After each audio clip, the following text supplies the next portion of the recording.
Hi, this is Fernando Source for EXMA Magazine. I'm with Geno. He is from South Carolina. He is part of the Hall of Fame for the Word of Mouth Marketing Association.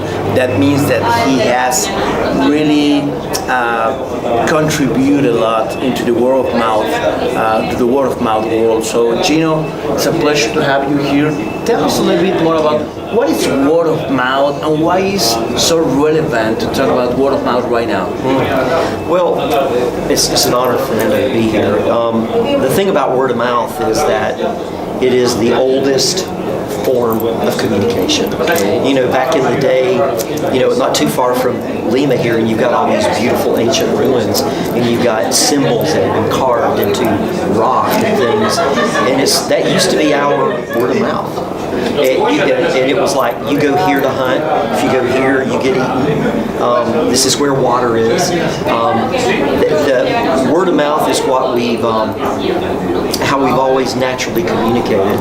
It just became insanely more popular and a discipline when social media came along with it. Now, from my point of view, social media is a discipline of word of mouth marketing. Word of mouth is larger. It's also face-to-face conversations. It's buzz marketing, guerrilla, viral marketing, and social media.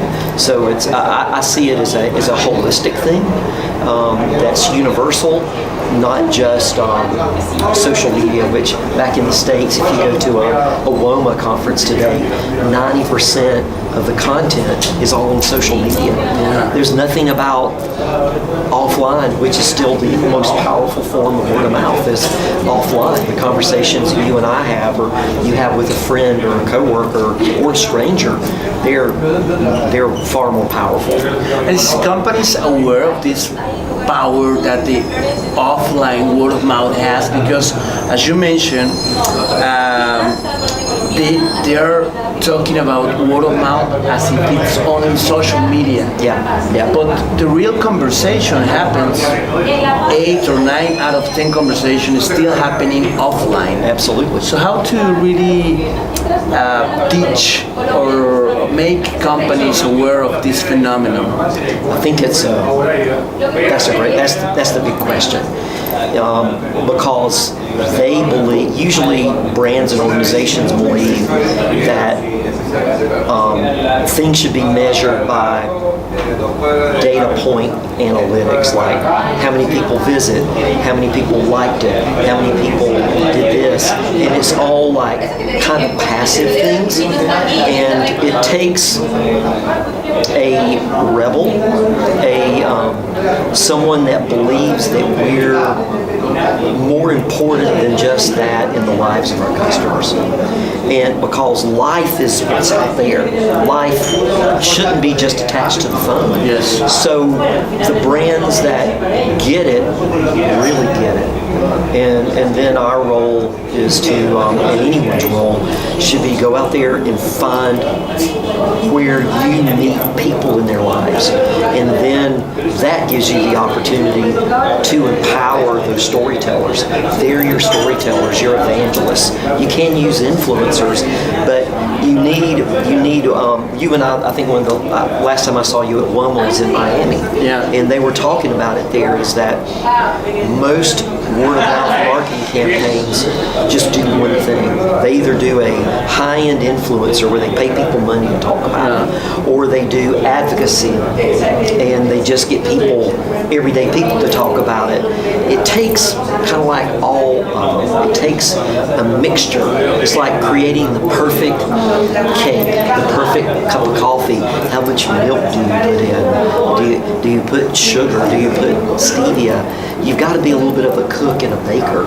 And so I think, going back to your question, brands and organizations that are going to succeed in the future are going to be explorers.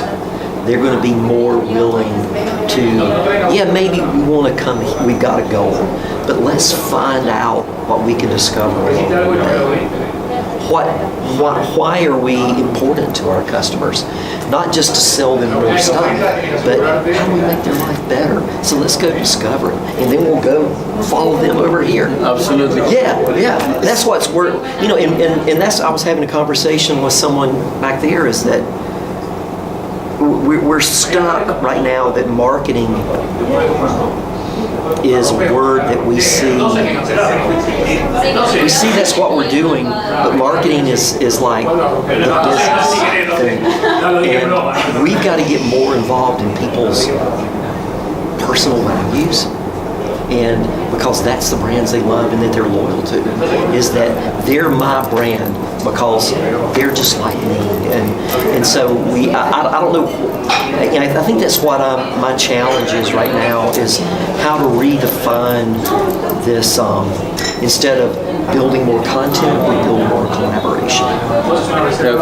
That mix between content and collaboration to really make word of mouth explode again. And marketers are asking, I have a lot of resources now, the digital marketing transformation, marketing in the cloud, marketing tools, but regarding word of mouth, is it measurable? I think it is. That is another challenge, because you can measure likes, posts, comments on social media. So you can measure all that. What's harder to measure is the conversation you have after you leave here. The conversation you have at your kid's school, about the restaurant that you heard about at lunch at another restaurant, a movie to go see. So that's where you have to go out and participate with people and ask them, how did you hear about this? How did you? So we've got to put measurable touch points to get people to act on, give them a job to do. Let's find out what happened there, and now do we convert them to move up to the next level? Okay, more touch points, another job to do. Then we're going to get them over here. So it's like a ladder, and I think we have to put things in.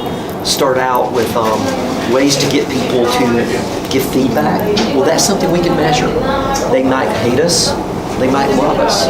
So I think you're right. It's just that I think we're thinking about it wrong, and we've got to find ways to get people to communicate with us, and use that as a measurement tool, and then make changes based on what we heard, put it into action, and then we've got to give people a job to do. And that's that's the beauty of word of mouth, is if I love your stuff, I want you to succeed, I've got a job to do. I got to tell Fernando about Loma, or about coming to South Carolina. We're awesome. We're not as cool as Columbia and Lima, but you would love our food. Yeah. You would love it. So I've got a job to do. So you don't pay me. That's the best kind of word of mouth. Yeah, and I feel involved, which is very important. It's not just that you are talking to me, but I'm feeling involved with your brand, because it's a job that both of us has to deliver. Yes. And then your job as a brand and as an organization is to give that person love. And say, we see you out there.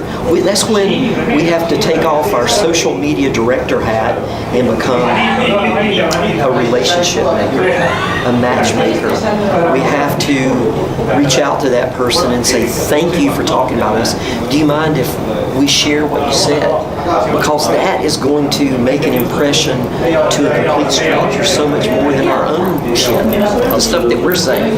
So, it's common sense. It's not rocket science, but we have forgotten that who we trusted a long time ago was the butcher,